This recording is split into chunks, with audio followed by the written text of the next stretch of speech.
नमो नमः। संस्कृत ज्ञान शिक्षा में आप सभी का हार्दिक अभिनंदन है। प्यारे दोस्तों, प्यारे विद्यार्थियों, हमारा पाणिनि बैच चल रहा है और ये पाणिनि बैच की 34 नंबर की क्लास होगी। प्यारे साथियों, हमने देखिए बहुत ही एक सही तरीके से मैंने आपको बताया था कि जो पाणिनि बैच मैंने जो नाम रखा ये बिल्कुल स्पष्ट सही रखा, क्योंकि मैं जो भी पढ़ाने जा रहा हूँ इसमें सूत्रों के माध्यम से है।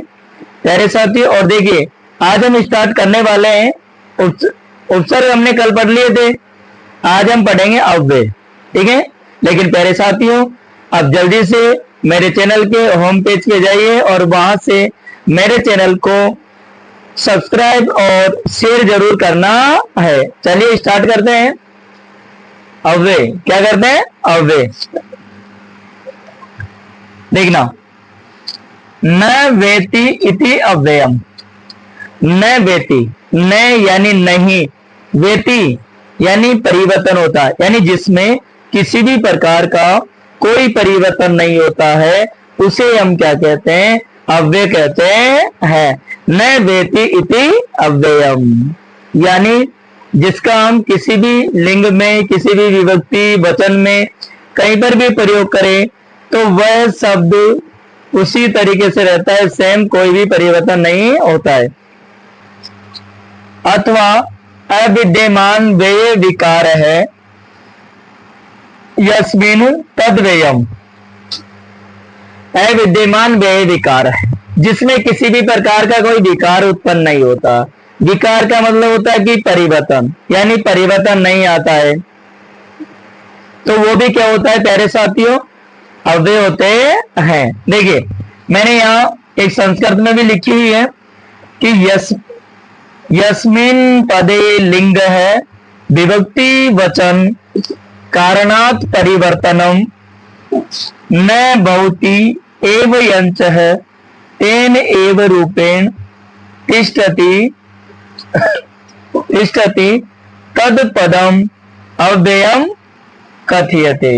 प्यारे साथियों, यहाँ बताया गया है कि यस्मिन यानी जिन पदे शब्दों में लिंग विभक्ति, यानी जिन शब्दों में विकार नहीं आता है, विकार मतलब परिवर्तन नहीं होता है, लिंग विभक्ति वचन कारणात्, लिंग के कारण जिसमें पुल्लिंग, स्त्रीलिंग, नपुंसकलिंग में प्रयोग किया जाए, विभक्ति सातों विभक्तियों में, और वचन 3 वचनों में, क्योंकि संस्कृत में जो वचन होते हैं प्यारे साथियों वो 3 होते हैं, एक वचनम, द्विवचनम और बहुवचनम।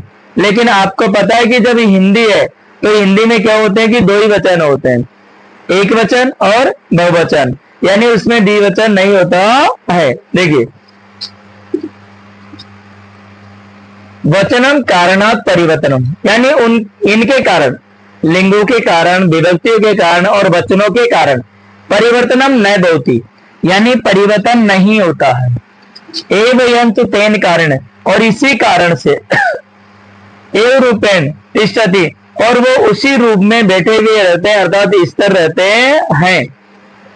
तद पदम अव्ययम कथ्यते, उन पदों को ही हम क्या कहते हैं? अव्यय कहते हैं। चलिए मैंने इसका हिंदी में भी लिखा हुआ है कि जिन शब्दों में विकार नहीं आता है सभी लिंगों, वचनों व विभक्तियों में एक जैसा रहता है, यानी सभी लिंगों, सभी वचनों, सभी विभक्तियों में एक जैसा रहता है, वह क्या कहलाता है? अव्यय कहलाता है, या वह अव्यय कहलाता है। देखिए एक सूत्र के माध्यम से भी है कि सदृशम त्रिषु लिंगेषु सर्वासु च विभक्तिषु सर्वेषु च वचनेषु यन वेति तद्व्ययम्।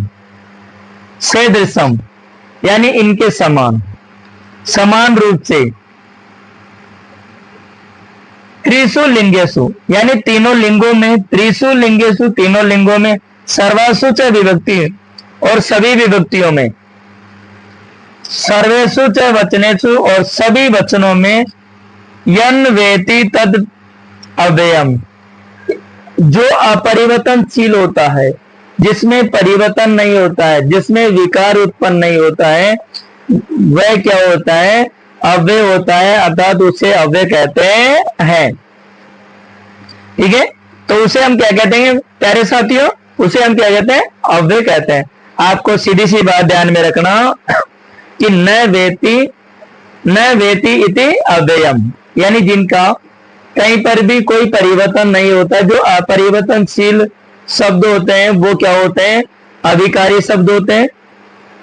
और अविकारी शब्द क्या होते हैं प्यारे साथियों? जिनमें परिवर्तन, देखिए विकारी शब्द तो क्या होता है? जिनमें परिवर्तन होते हैं, लेकिन जो अविकारी शब्द दे रखा है यहाँ पर, इसमें भी लिखा हुआ है कि अविद्यमान वे विकार है यस्मिन तद्वेयम, जिसमें विकार उत्पन्न होता है, जिन शब्दों में विकार उत्पन्न होता है वो तो क्या हो जाएगा? देखिए सभी लिंगों, वचनों व विभक्तियों में एक जैसा रहता है, वह क्या होता है? अव्यय होता है। तो प्यारे साथियों आपको ध्यान में रखना है, जल्दी से आप स्क्रीनशॉट ले लीजिए, जिससे आगे की क्लास और स्टार्ट करते हैं।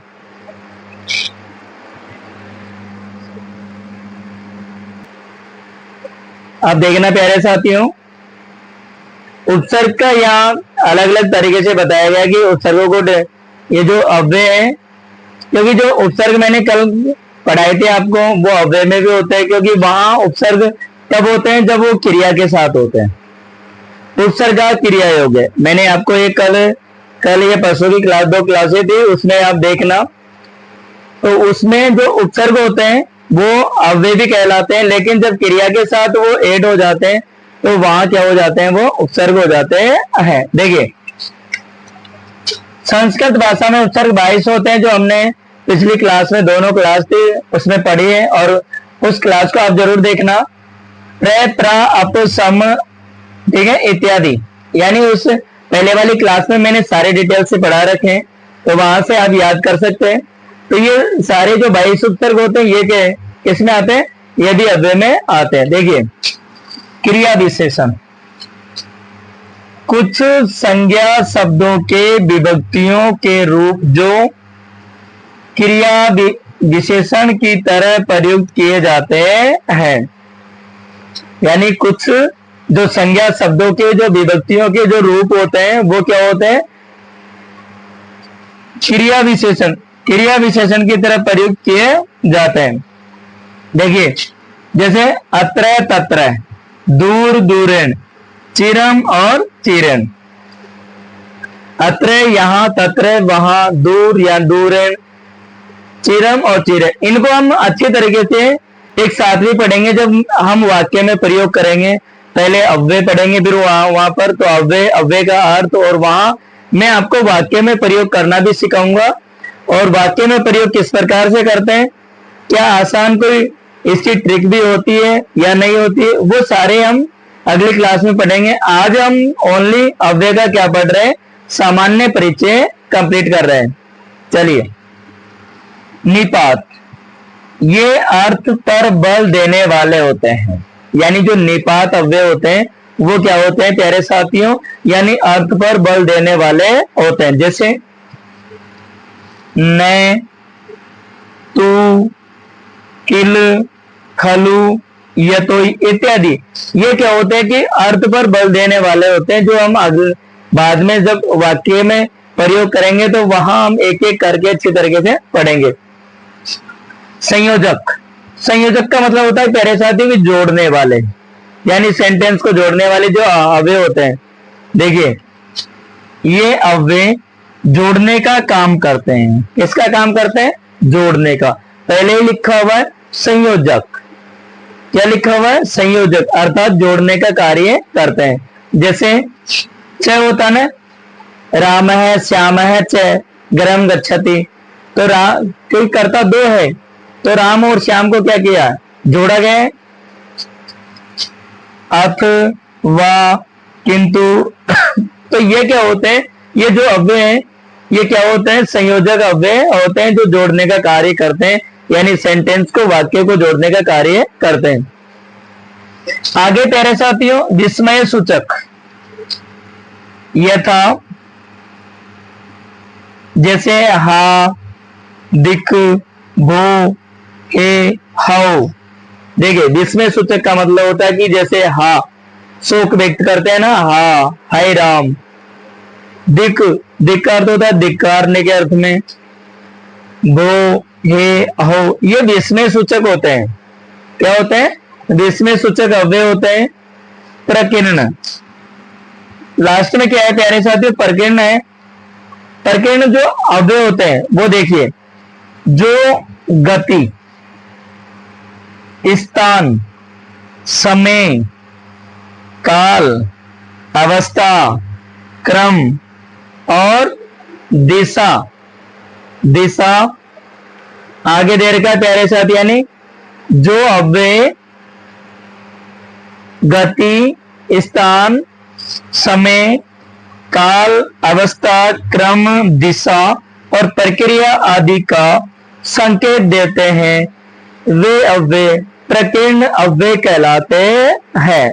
देखिए हम इनको अभी तो मैंने ओनली यहां पर कुछ समझाने की दृष्टि से दिए हुए हैं, लेकिन जब हम इससे अगली जो क्लास होगी वहां वाक्य में प्रयोग करके भी मैं आपको बताऊंगा कि किस अव्यय का किसके साथ प्रयोग होता है और उसकी क्या ट्रिक हो सकती है, किस प्रकार से हम पहचान सकते हैं। देखिए पहला प्यारे साथियों समय बोधक, जो अव्यय समय का ज्ञान करवाए।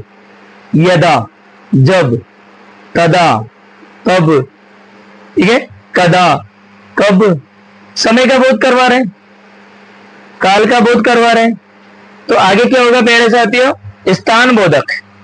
आगे क्या है? स्थान बोधक। स्थान का मतलब होता है कि जगह से संबंधित।